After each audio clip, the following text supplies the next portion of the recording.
तो ये हो गया। अब आगे है शक्तिशाली भारत के लिए समृद्ध किसान। किसान की समस्या आप देख रहे हैं। किसान के लिए मैं पॉइंट्स में पढ़ देता हूं कि, और इसका पूरा डिटेल है जो बैक पेपर आप लोगों को जब आप चाहेंगे तो मिल जाएगा। पूरे देश के किसानों के लिए सभी फसलों की एमएसपी पर खरीद की गारंटी का कानून बनाया जाएगा। यानी जैसे एमआरपी है उसी तरह एमएसपी, इतना तो आपको किसान को एमएसपी का गारंटी देना ही होगा। जब आप कॉर्पोरेट सेक्टर को 1,80,000 करोड़ का टैक्स छूट दे सकते हो, सब कर सकते हो, तो किसानों के लिए इतना नहीं कर सकते। स्वामीनाथन आयोग की रिपोर्ट के अनुसार फसल के भाव तय करेंगे। किसानों की पूर्ण कर्ज मुक्ति होगी। पूरा एग्रीकल्चर तबाह हो रहा है, हमें सर्विस सेक्टर बनाया जा रहा है। हमें एग्रीकल्चर, गांव, किसान को मजबूत बनाना होगा। मौसमी प्रकृति के मार से फसल के हुए नुकसान का मुआवजा 90 दिनों के भीतर किसान को मिल जाएगा, क्योंकि उनका प्रकृति की मार जो है वो झेलते हैं और फिर वो खड़े नहीं हो पाते।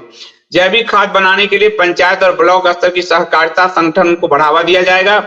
इसके लिए बजट में विशेष प्रावधान किया जाएगा। रोजगार में भी इससे वृद्धि होगी। सरकार द्वारा 80 करोड़ लोगों को मुफ्त अनाज देकर अपाहिज बनाने की व्यवस्था समाप्त की जाएगी। ये बात कोई भी पार्टी हिम्मत नहीं कर सकता लिखने के लिए, एकम सनातन भारत दल के अलावा। सरकार द्वारा 80 करोड़ लोगों को मुफ्त अनाज देकर अपाहिज बनाने की पूरी व्यवस्था समाप्त की जाएगी। लोग पूछ रहे हैं पैसा कहां से लाओगे? अब देखते जाओ।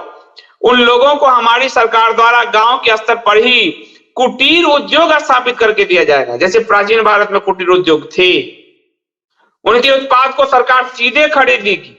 वे याचक की जगह एक लघु उद्यमी के रूप में रजिस्टर्ड होंगे और अपने साथ साथ दूसरों को भी रोजगार देंगे, तो वो मल्टीपल काम करेगा। आज उनको याचक भिखारी बना दिया है। और हमारे यहाँ गांव गांव में कुटीर उद्योग था। लोहे का काम, सोने का काम, वस्त्र का काम, जो कुटीर उद्योग है, प्रदूषण रहित कुटीर उद्योग, वो स्थापित करके इनको देंगे। इनको अपाहिज से है, हम इनको आत्मनिर्भर बनाएंगे।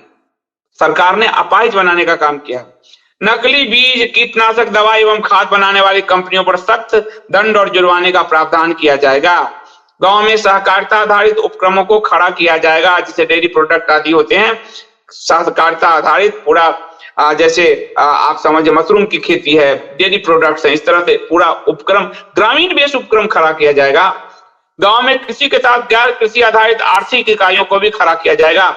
कृषि के साथ साथ गैर कृषि आधारित जो है वो आर्थिक इकाई भी गांव में खड़ी होगी, ताकि गांव आत्मनिर्भर हो सके। वो पूरी इसकी व्यवस्था होगी।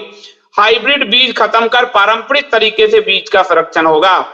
हाइब्रिड बीज के जरिए हम जो अमेरिकी आदि कंपनियों के गुलाम हो गए हैं वो उससे बाहर निकलेंगे और हम पारंपरिक तरीके से जो हमारे नाना दादा बीज के संरक्षण करते थे उस रास्ते पर जाएंगे।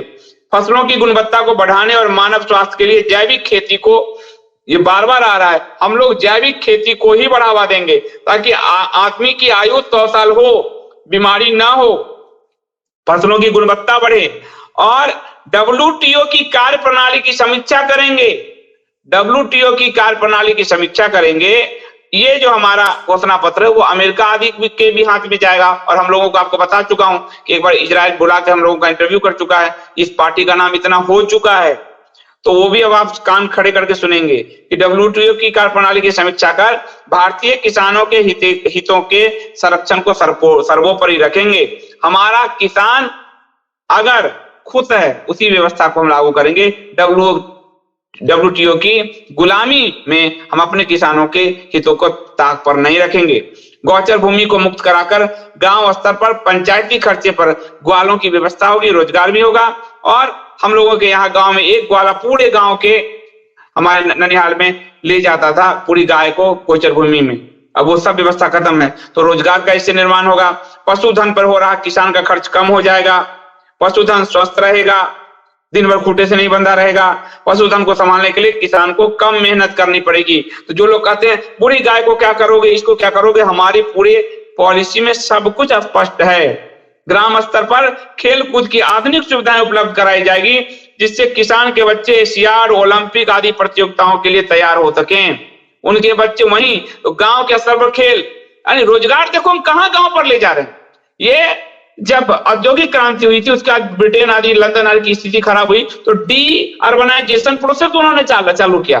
हमारे यहाँ मुंबई दिल्ली में लोग नरक की तरह जी रहे हैं, हम आप लौट चले और वहां रोजगार बनाकर वहां के बच्चे निकल के ओलंपिक खेलें, इस तरह की पूरी व्यवस्था हम करेंगे।